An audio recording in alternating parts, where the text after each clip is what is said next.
오늘 우리에게 주신 하나님 말씀은 신약성경 고린도전서 15장 2절에서 8절까지 말씀입니다. 제가 갖고 있는 신약성경 282면에 있습니다. 신약성경 고린도전서 15장 2절에서 8절까지 말씀을 한 목소리로 낭독하겠습니다. 너희가 만일 내가 전한 그 말을 굳게 지키고 헛되이 믿지 아니하였으면 그로 말미암아 구원을 받으리라. 내가 받은 것을 먼저 너희에게 전하였노니 이는 성경대로 그리스도께서 우리 죄를 위하여 죽으시고 장사 지낸 바 되셨다가 성경대로 사흘 만에 다시 살아나사 괴바에게 보이시고 후에 12 제자에게와 그 후에 500여 형제에게 일시에 보이셨나니 그 중에 지금까지 대다수는 살아있고 어떤 사람은 잠들었으며 그 후에 야고보에게 보이셨으며 그 후에 모든 사도에게와 맨 나중에 만삭되지 못하여 난 자 같은 내게도 보이셨느니라. 아멘. 오늘 본문 말씀을 가지고 이길 수 없는 것을 이기신 예수님이란 제목으로 주의 은혜의 말씀을 함께 나누고자 합니다. 제가 한 10살 때쯤, 초등학교 3학년 때쯤에 재밌게 봤던 만화 영화가 있습니다. 그 얼마나 재밌게 봤던지 그때 만화 영화 주제곡을 아직도 기억하고 있습니다. 혹시 기억하신 분들 있을 거예요. 기운센 천하장사 무쇠로 만든 사람 인조인간 로보트 마징가 젯 아시죠? 아마 기억하실 거예요. 너무너무 이렇게 재밌게 봤어요. 그때 생각만 해도 그게 뭐 공상이고 만화고 이걸 떠나서 이 세상에서는 가장 힘센 것은 마징가 제트다 그렇게 생각하고 너무너무 좋아했던 기억이 납니다. 세계 스트롱맨 대회라는 것이 있습니다. 세계에서 가장 강한 남자, 강한 힘센 사람들이 모여서 대회를 매년 치르는데요. 2021년, 2022년, 2024년 3번 우승했던 영국의 톰 라이언 스톨트만이라는 그 선수가 있어요. 이 사람이 돌들기 대회, 이 동그란 돌을 드는데 얼마를 들었냐면 286kg을 들었다는 거예요. 우리 20kg 하면 힘든데 286kg을 들어서 세계의 신기록을 세웠어요. 그래서 그 사람의 기록이 아직 안 깨지고 있다고 그래요. 그렇게 참 대단한 힘을 가지고 있는 사람들도 있습니다. 과학자들의 말에 의하면 이 우주와 지구를 지탱하고 질서를 유지하고 움직이는 힘이 4가지가 있다고 그럽니다. 여기 과학을 전공하거나 물리학을 전공하신 분들은 아시겠지만 첫 번째 힘은 중력이라고 그래요. 중력이 아시잖아요. 우리가 발을 땅에 딛고 사는 이유는 지구가 당기는 힘이 있기 때문에 그렇습니다. 지구와 태양이 이렇게 공존할 수 있는 것, 지구가 태양의 주위를 돌면서도 가까이 가지 않고 멀어지지 않는 것은 바로 이 중력의 힘이 서로 작용하기 때문에 밀고 당기기 때문에 그렇게 움직이는 것이죠. 그래서 이 4가지 힘 중에서 가장 작은 힘이 뭐냐면 바로 이 중력의 힘이라는 거예요. 두 번째는 약한 핵력이라는 것이 있습니다. 우리가 원자핵 아시죠? 그 핵 속에 있는 그 밀당하는 그 힘인데 그 힘은 중력보다는 세요. 제가 지금 물리학을 다 말하려면 1시간, 2시간 해도 여러분들 다 설명을 다 드릴 수 없는데 일단 그렇게 약한 핵력이 있다는 것만 알고 계시고 그게 이용되는 것이 뭐냐면 여러분들 병원에 가면 엑스레이 찍죠. 그때 나오는 에너지를 가지고 엑스레이를 찍습니다. 뭐 그렇게 사용하고 있고 세 번째 힘은 전자기력이라고 그래요. 전자와 또 전기를 합친 말을 전자기력이라 그러는데 이 전기와 전자가 이렇게 서로 밀고 당기면 하면서 이렇게 에너지를 발생시키는데, 그때 사용되어지는 에너지를 가지고 지금 우리가 편리하게 쓰고 있는 TV 또는 휴대폰의 스마트폰, 이런 것들이 전부 다 그런 힘을 이용해서 만들어진 기계들이죠. 네 번째는 강한 핵력이라고 그러는데, 이 원자 핵 속에는 원소가 있어요. 양성자와 중성자라는 이 원소가 서로 결합을 시키는데, 이 결합이 떨어지게 되어지면 문제가 생기거든요. 그래서 이 결합이 떨어지지 않도록 하기 위해서 붙들어 놓는 이 힘이 강한 핵력이라고 그래요. 그런데 이것이 어떤 외부의 충격에 의해서, 충돌에 의해서 급작스럽게 떨어지게 되어지면 그때 에너지가 발생하는데, 그런 에너지를 가지고 약한 핵력이나 강한 핵력을 가지고 만든 것이 바로 원자력 발전소예요. 이게 더 심해지고 급작스럽게 폭발이 일어나면 어떤 게 폭발이 되겠습니까? 원자폭탄이 되는 거예요. 수소폭탄이 되는 거예요. 그러니까 세상에서 이런 가장 강한 힘이 네 가지가 있는데, 이 힘 때문에 우주가 지탱하고 질서가 유지되어지고 지구에 사람들이 살고 물질들이 이렇게 제자리를 찾아서 움직인다고 말할 수가 있습니다. 이처럼 우주와 세상을 지탱하는 가장 강력한 힘이 있지만 힘으로도 해결될 수 없는 것이 있습니다. 아무리 강한 힘이 있다 할지라도 해결할 수 없는 것이 뭐냐? 그것이 바로 죽음이에요. 죽음은요, 어떤 힘을 가졌다 할지라도 죽음만은 이길 수가 없어요. 극복할 수가 없어요.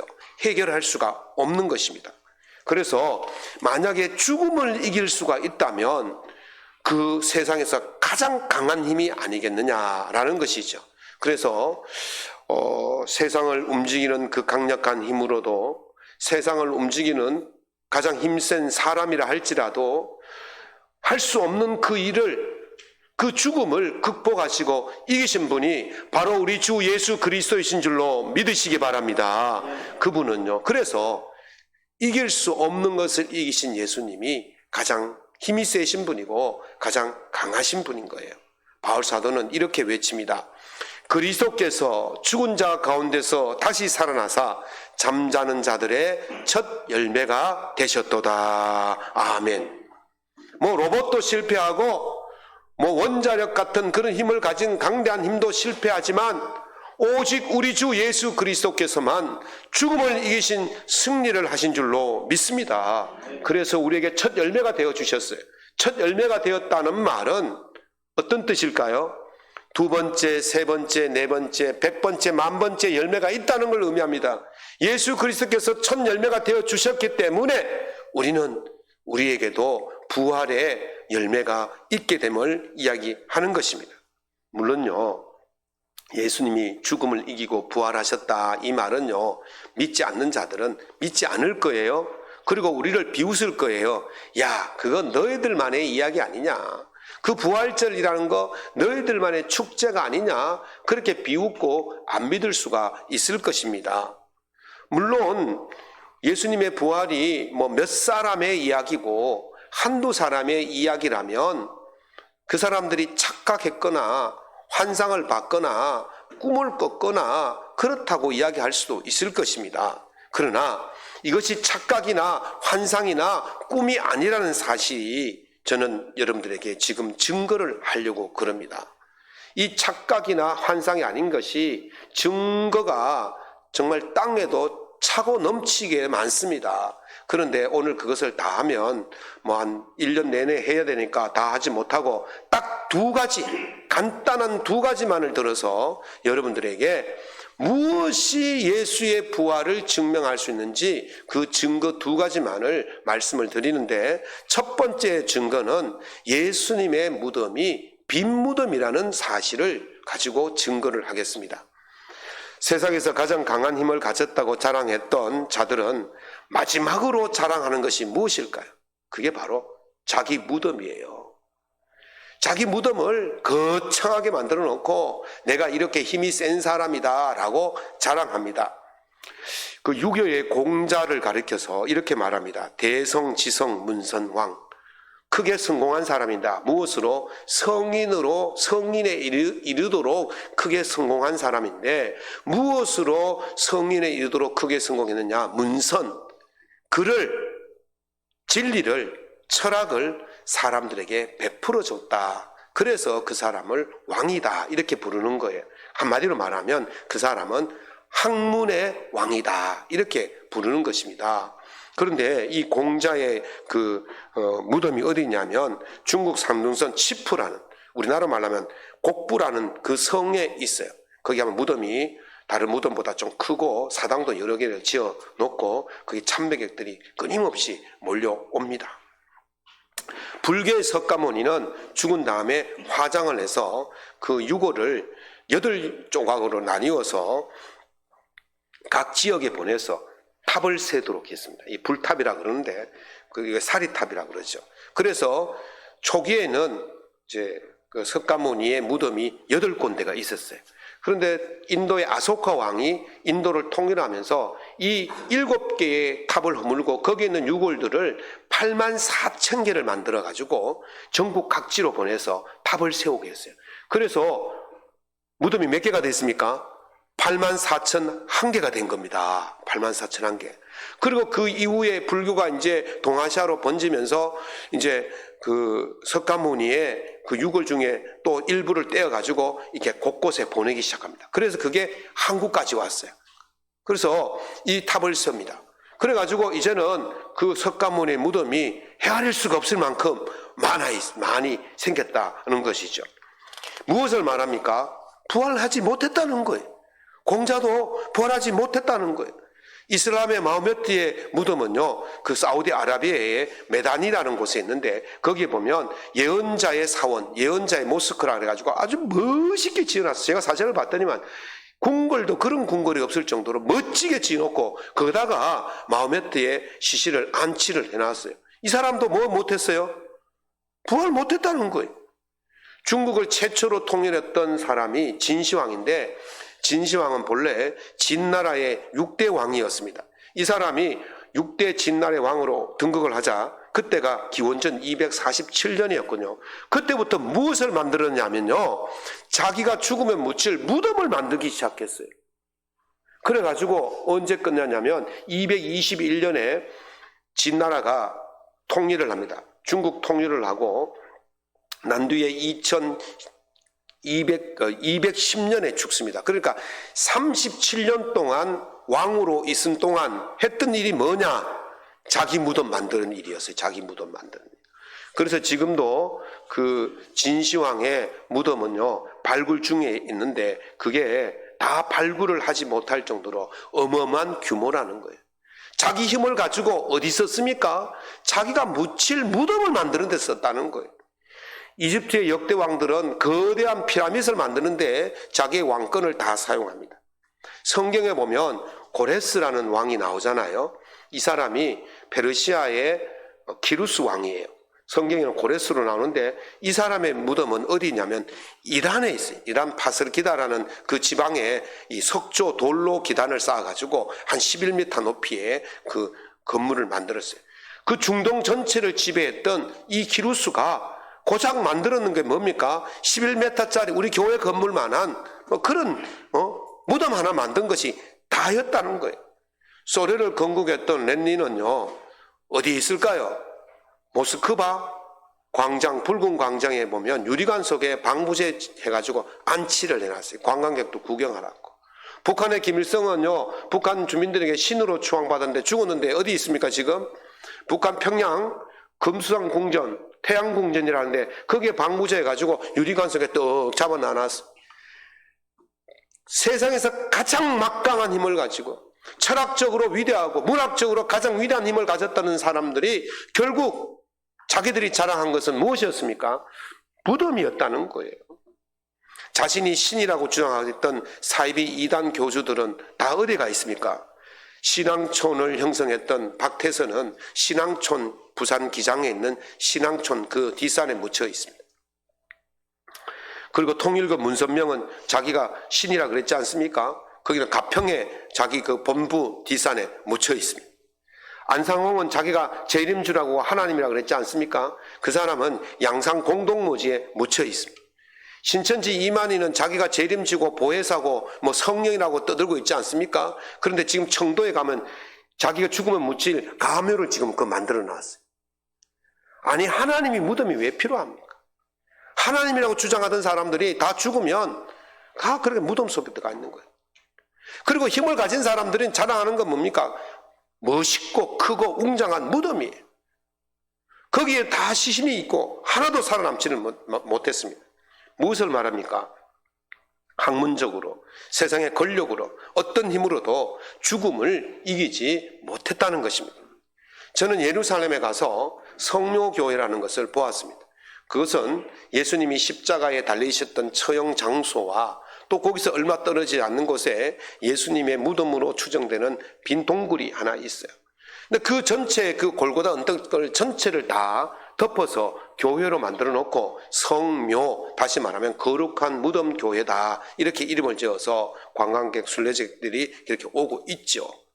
갔는데 거기에 무덤이라고 가르쳐 준 데 가봤더니만 정말 예수님이 시신이 없어요. 뭐 시신이 2000년이 지났으니까 다 사가서 먼지되고 가루되어서 없으신 게 아니라 처음부터 없었어요. 처음부터.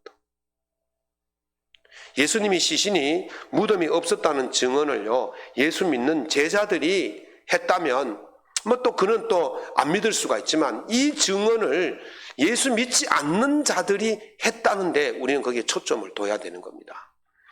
마태복음 28장 11절에 보면 여자들이 갈 때 경비병 중 몇이 성에 들어가 모든 된 일을 대제사장들에게 알리니 그들이 장로들과 함께 모여 의논하고 군인들에게 돈을 많이 주며 이르되 너희는 말하기를 그의 제자들이 밤에 와서 우리가 잘 때 그를 도둑질하여 갔다 하라. 만일 이 말이 총독에게 들리면 우리가 권하여 너희로 근심하지 않게 하리라 하니 군인들이 돈을 받고 가르침대로 하였으니 이 말에 오늘날까지 유대인 가운데 두루 퍼지니라. 아멘. 로마 병사들이 예수님이 부활하신지 아니하신지는 자기들도 잘 몰라요. 그런데 문제는 뭐냐면 그 시간에 그 안에 뭐가 없었다? 예수님의 시신이 없었다는 거예요. 예수님이 그 시간에 그 자리에 시신이 없었다는 것은 확실하게 증언하고 있어요. 그런데 누가 훔쳐갔다고 거짓말을 했어요. 근데 이게 또 모순이 되는 것이 지금 이들이 누굽니까? 로마 군인들이에요. 경계를 서는 사람이에요. 군에 갔다 오신 분들 알지만 작전에 실패한 장군은 용서를 받아도 경계에 실패한 사병은요, 초병은요, 용서를 받지 못합니다. 이들이, 군인들이 지금 예수님의 무덤을 누가 훔쳐갈까봐 지키고 있었거든요. 그런데 없어졌어요. 그럼 그 책임을 누가 묻습니까? 자기들이 물어야 되는 거예요. 사형이에요. 죽는 거예요. 그런데 그런 위험을 감수하고 누가 도둑질해 갔다. 그럼 자기 임무를 못했기 때문에 큰 형벌을 받을 수밖에 없는 것이죠. 그런데 11절을 보십시오. 여자들이 갈 때 경비병 중 몇이 성에 들어가 모든 된 일을 대제사장들에게 알리니 그랬어요. 여자들이 갈 때라는 말은 그 순간에 로마 경비병들도 여자들과 함께 있었다는 거예요. 그 현장에. 그 현장에 있으면서 지금 일어난 일을 다 봤다는 거예요. 돌문이 막혀 있었는데 열려지고 여자들이 들어가 보니까 예수의 시신이 없고 그걸 자기들 눈으로 다 봤다는 거예요.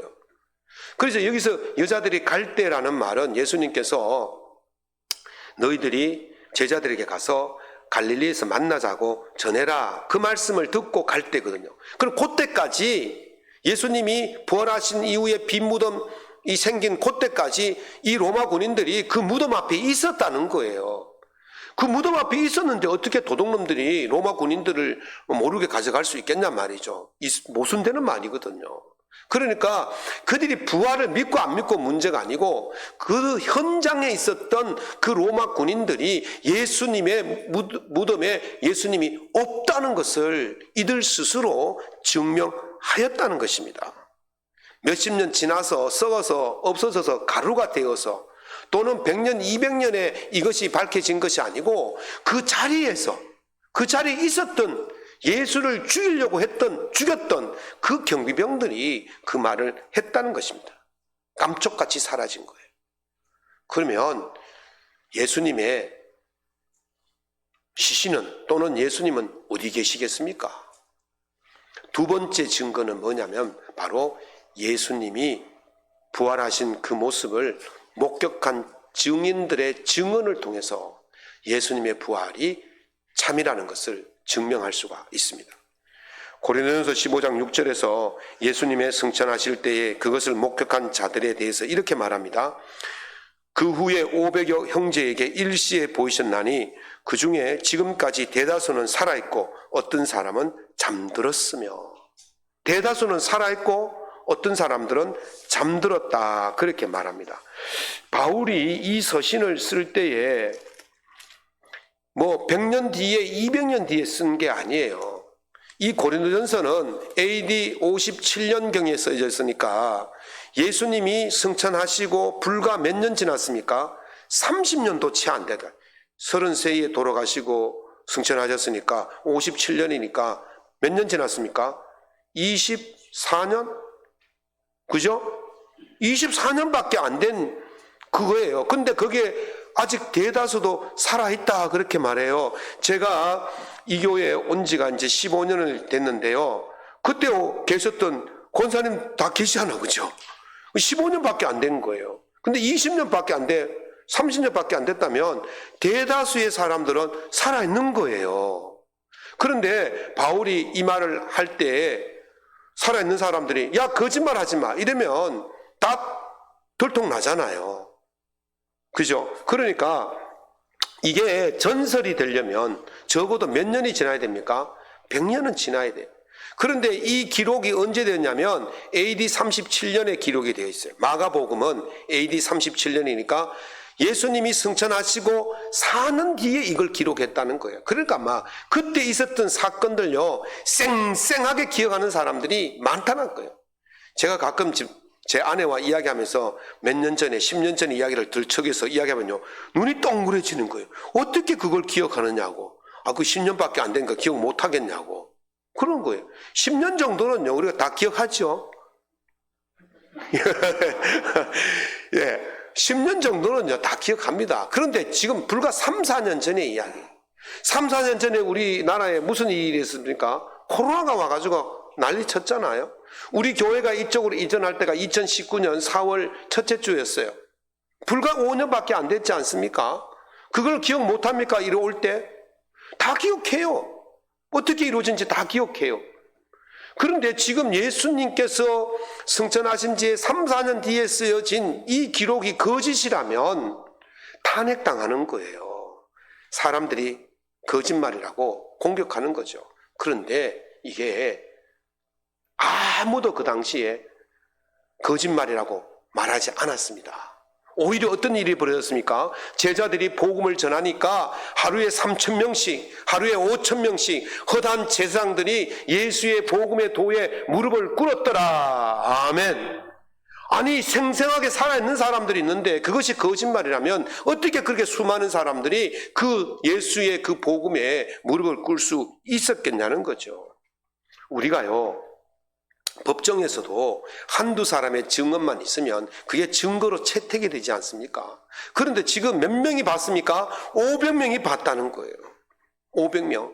500명이 봤다면 그걸 어떻게 증거로 받아들이지 않을 수가 있겠습니까? 500명과 120명, 사도행전 1장 9절에 보면 예수님이 승천하실 때에 500명이 있었는데 그 후에 120명이 다락방에서 기도할 때에 은혜를 입었다 그랬지 않습니까? 그럼 500명 중에 120명이 기도하다가 은혜를 받았어요. 나머지 사람들은 믿든 안 믿든 어쨌든 그 사람들이 아직 살아 있었다는 거죠. 그러니까 예수님의 부활을 500명이 봤어요. 500명이.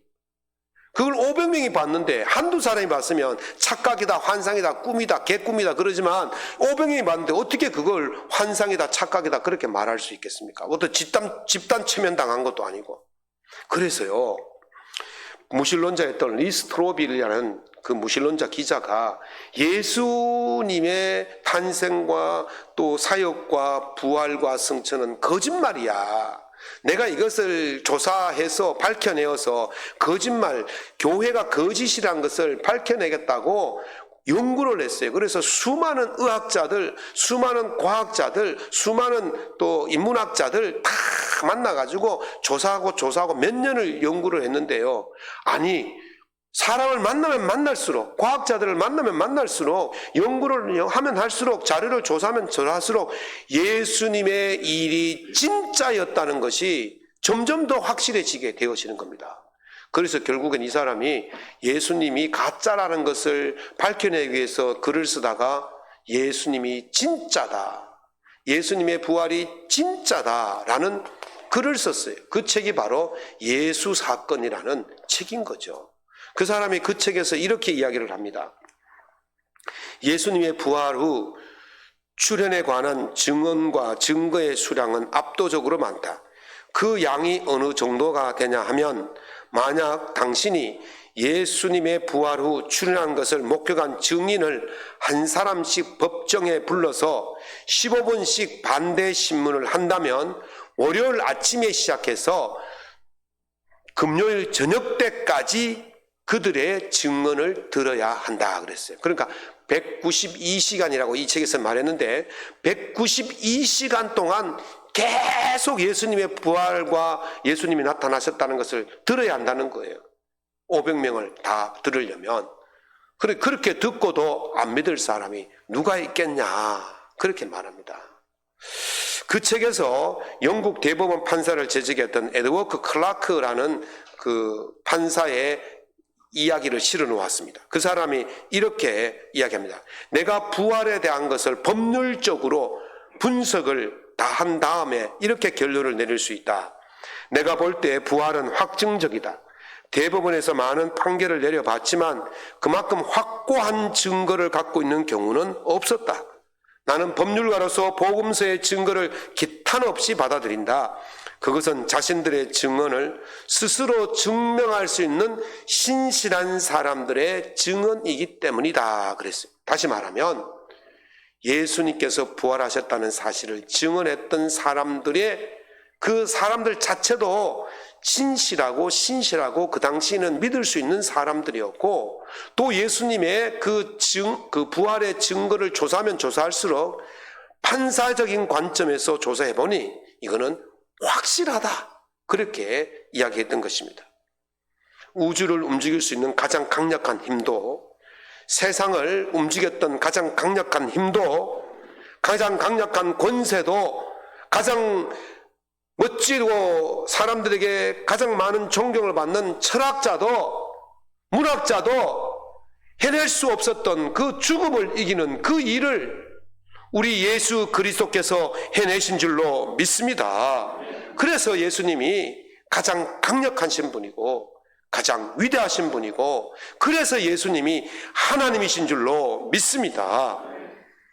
예수님의 부활을 믿고 안 믿고는 본인의 자유입니다. 그러나 문제는 믿지 않는다면 우리가 잃어버리지 않을 것을 잃어버리게 되어집니다.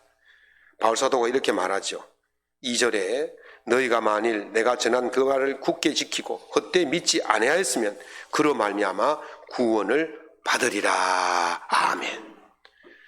부활을 믿으면 구원을 받게 될 줄로 믿습니다. 그런데 이 부활을 믿지 않으면 구원의 영원한 복락이 없어진다는 사실을 말하고 있습니다. 예수 그리스도의 부활을 믿으셔서 영생의 복이 여러분 속에 가득 차고 넘치시기를 예수님 이름으로 축원합니다. 세상이 혼탁합니다. 어지럽습니다. 경제가 어렵습니다. 전쟁과 지진과 또 산불로 인해서 수많은 사람들이 피해를 입습니다. 삶의 터전을 잃어버렸습니다. 생명을, 사랑하는 가족의 생명을 빼앗겨 버렸습니다. 소망이 없습니다. 절망 가운데 앉아 있습니다. 그러나 우리가 절망 가운데 소망을 가질 수 있는 이유는 그 누구도 해낼 수 없었던 그 죽음을 이기신, 가장 강력한 예수님이 우리의 예수님이신 줄로 믿습니다. 그래서 그 예수님을 통해서 이 절망 가운데, 이 낙심 가운데 다시 일어서게 된다는 그 소망이 있기 때문에 우리는 절망 가운데 일어설 수 있게 되는 것입니다. 지금 이런 수많은 어려움 속에서 절망과 낭망 속에 있는 그들에게 죽음을 이기신 예수님이 계시기 때문에 지금 겪고 있는 이 모든 것들은 능히 이길 수 있고 능히 승리할 수 있으니 걱정하지 말라. 예수 그리스도의 소망을 전해줄 수 있기를 예수님 이름으로 축원합니다.